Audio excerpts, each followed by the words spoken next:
seberapa sering kemudian aktivitas membaca itu ditunjukkan atau kemudian ditularkan oleh ayah dan ibu, bapak dan ibu? Wah susah itu. Apa Tadi ya? katanya membahas baca. Enggak, kalau saya sendiri sih jujur aja orangnya apa ya, enggak suka baca. Iya, enggak, kalau saya sih suka baca, sukanya baca ini apa, komik, itu jelas lah. Terus Komik apa? Koping Ho. Ya, enggak, ingin tahu karena kan apa namanya, kalau saya itu saya suka membacanya karena orang tua. Jadi bapak dan ibu saya dulu apa namanya di rumah tuh selalu penuh dengan buku, keluar rumah pun nyari buku gitu. Nah, saya ingin tahu kalau bapak dan ibu itu kalau di rumah kebiasaan membaca itu ditularkan juga atau lebih terserah anak-anak begitu? Kalau di rumah sih terserah anak-anak ya. Jadi kok sebenarnya budaya baca buku di rumah saya nggak ada. Buku ini ditulis oleh Ray Dalio dan ini telah menjadi bestseller yang banyak diperbincangkan di kalangan dunia usaha, kalangan pebisnis, dan orang-orang yang memperhatikan tentang teori aplikasi pengembangan diri. Tapi terlepas dari kritik itu semua, banyak orang menemukan nilai besar dalam pemikiran Dalio ini. Prinsip-prinsipnya dirasa telah membantu banyak orang, banyak organisasi untuk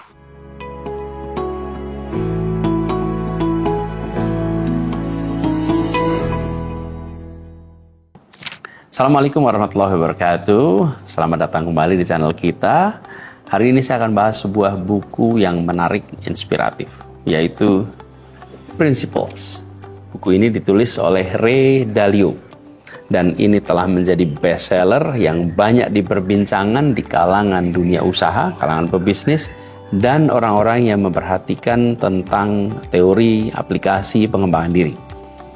Seperti biasa, kita akan mulai dengan siapa penulisnya. Siapa ini Ray Dalio? Ray Dalio ini adalah seorang investor, seorang manajer hedge fund yang sangat sukses. Dia memulai dengan mendirikan sebuah fund namanya Bridgewater Associates tahun 75 yang kemudian berkembang hingga menjadi hedge fund terbesar di dunia. Nah, perjalanan Dalio ini dari seorang anak kelas menengah di Queens, New York, sampai hari menjadi salah satu orang terkaya di dunia ini luar biasa. Bukan hanya kesuksesannya yang membuat Dalio itu terkenal, tapi justru karena prinsip-prinsip yang ia terapkan dalam hidupnya dan dalam bisnisnya. Nah, konsep dasar dari buku Principles adalah bahwa kita semua memiliki prinsip-prinsip yang menuntun keputusan kita sehari-hari, baik disadari ataupun tidak.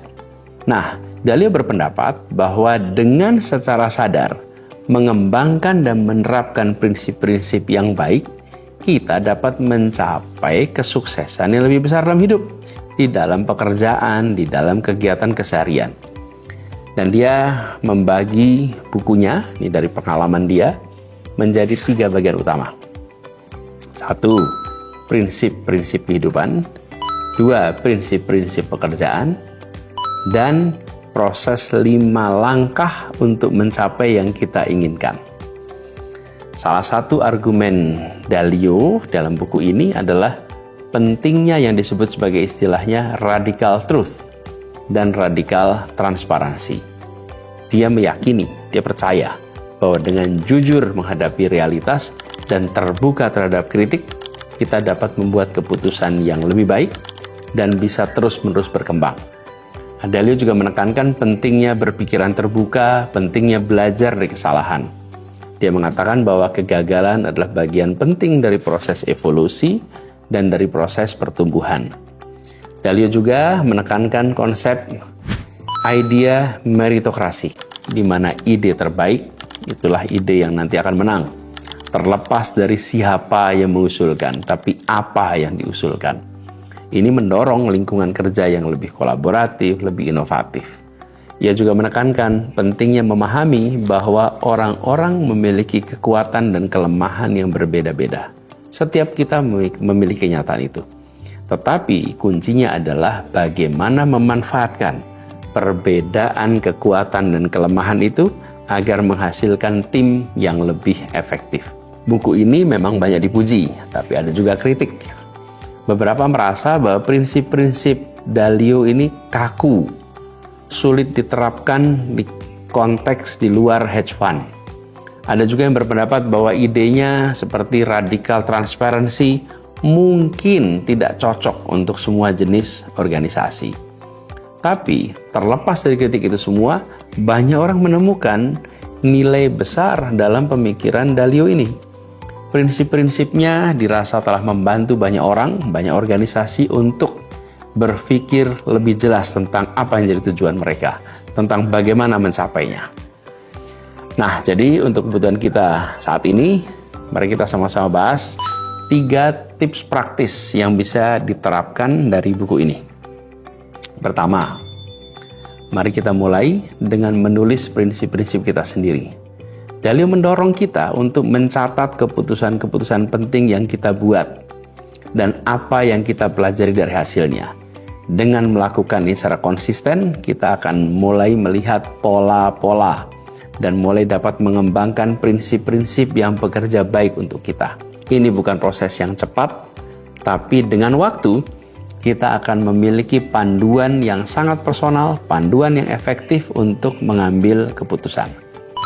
Kedua, kita bisa praktekkan radical open-mindedness. Ini berarti kita harus aktif mencari perspektif yang berbeda dari kita, terutama dari orang-orang yang kita hormati. Dan ketika kita tidak setuju dengan seseorang, jangan langsung membantah, tapi cobalah bertanya, apa yang membuat Anda berpikir seperti itu? Dengan cara seperti itu, kita bisa belajar hal baru dan mungkin kita menemukan malah kelemahan-kelemahan, kekurangan-kekurangan dalam pikiran kita sendiri. Nah, yang ketiga, tipsnya adalah mari kita terapkan proses 5 langkah Dalio untuk mencapai tujuan kita. Apa 5 langkah itu? 1. Tetapkan tujuan yang jelas. 2. Identifikasi masalah yang menghalangi. 3. Lakukan analisa apa akar masalahnya. 4.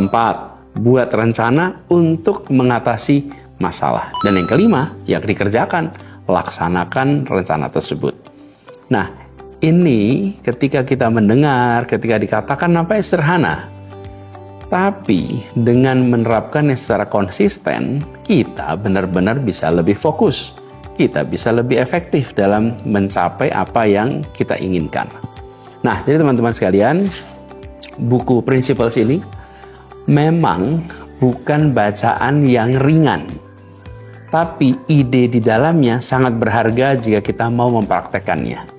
Dan ingat bahwa kita tidak perlu selalu setuju dengan apa yang dikatakan Dalio semuanya. Tapi yang penting kita terus berpikir kritis, kita terus belajar, kita terus mengembangkan prinsip-prinsip yang kita sendiri pegang dengan menggunakan panduan ini sebagai cara kita menemukannya.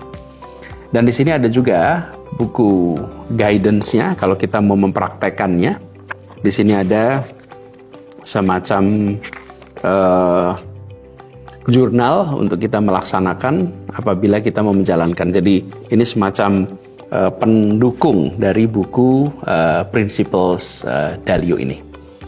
Semoga pembahasan ini bermanfaat untuk kita semua.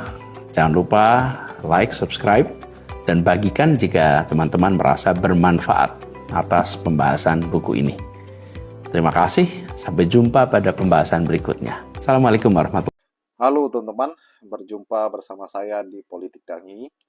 Ya, luar biasa sekali bagaimana Najwa Shihab mewawancarai Gibran, teman-teman.